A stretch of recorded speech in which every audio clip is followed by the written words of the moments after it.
Hello everyone, it's me again, Rubia31 Vlogs.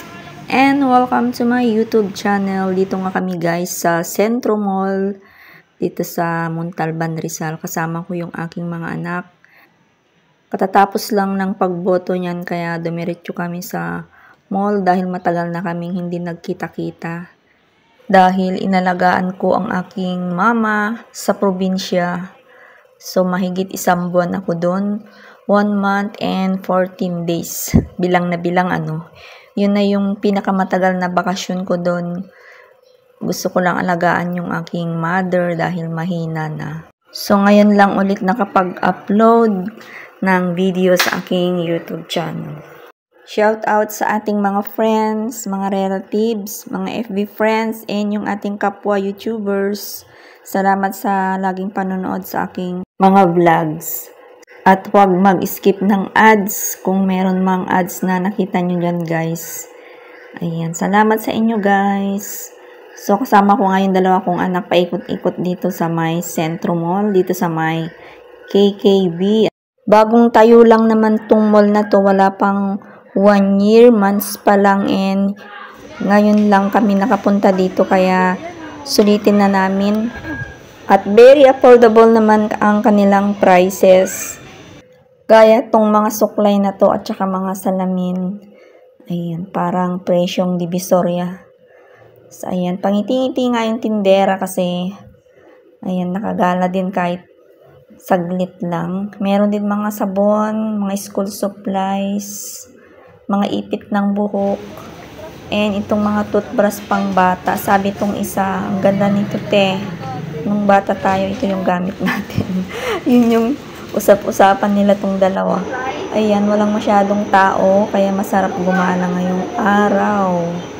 My God, dito kami sa may KKB.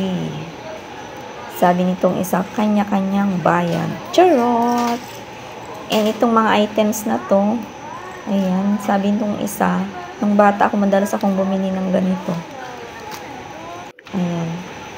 Meron din mga pabango dito. Tapos mga school supplies na pang kinder, meron din mga laruan.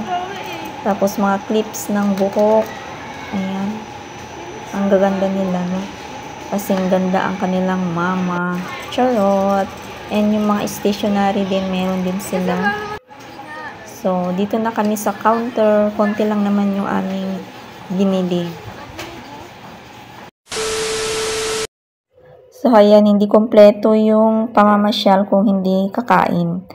So, andito kami ngayon sa may Wendy's. First time ko lang din makapasok nito sa Wendy's. Kasi bihira ko lang naman nakikita yung ganitong mga kainan. Although, katatayo lang din ito kaya try namin mag-Wendy's. So, yung dalawa, busy ang pag-order nitong papindot-pindot dyan. Yung iba dyan na gusto nila ay sold out. Kaya, kung ano na lang yung nagustuhan nila, kung ano yung meron, yun na lang. So, ayan. Tinatanong ako ng isa dyan kung ano daw gusto ko. So, ayan, nag-order na siya. Pinakita niya yung papel na resibo. So, ayan. Tapos, ayan na nga, inaantay namin. Habang inaantay, ayan, usap-usap muna. Then, di nagtagal, ito na yung mga order nila. So, kainan na mga bi. Samahan nyo akong kumain. Gutom na gutom ako niyan kasi maaga kaming nagising and hindi nag-almusal dahil nga bumoto pa kami. So, yung aking rate dito sa Wendy's ay nasa 8. Crispy yung kanilang fries and yung chicken. Ayan, kumakain na rin si Bunso. Si Bunso ang top 1 sa kanilang Batsit School. Proud of you, Bebe Sheng. I love you na. Ayan, swerte lang talaga ako sa mga anak ko na to. Nagdidila pa siya. Ayan. Very supportive din sila sa aking pagbablog, kaya mahal na mahal ko silang dalawa.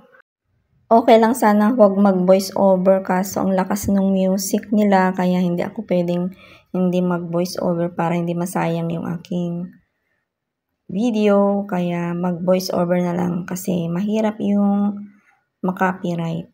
Ayan, sino yung mga relate dyan? Mga ka-YouTubers. Kaya kung pwede lang ay iwas-iwasan natin yung background music kasi mahirap ang makopyright. Ayan. Medyo matagal kami dyan, nasa 1 oras ata kami kumain. Kasi nag-antay pa kami talaga ng upuan kasi maraming pumapasok na kakain guys. Maliit lang kasi yung space dito kaya nantay namin na magkaroon ng sariling upuan para makakain naman ng maayos. So, ayan yung mga kumain dito, guys. And pagkatapos niya, na syempre, hindi mawawala yung pagsi-selfie namin. Ayan. Buhay nanay. Ayan. Thank you for watching, guys. Don't forget to like, comment, share, and subscribe. See you in my next vlog.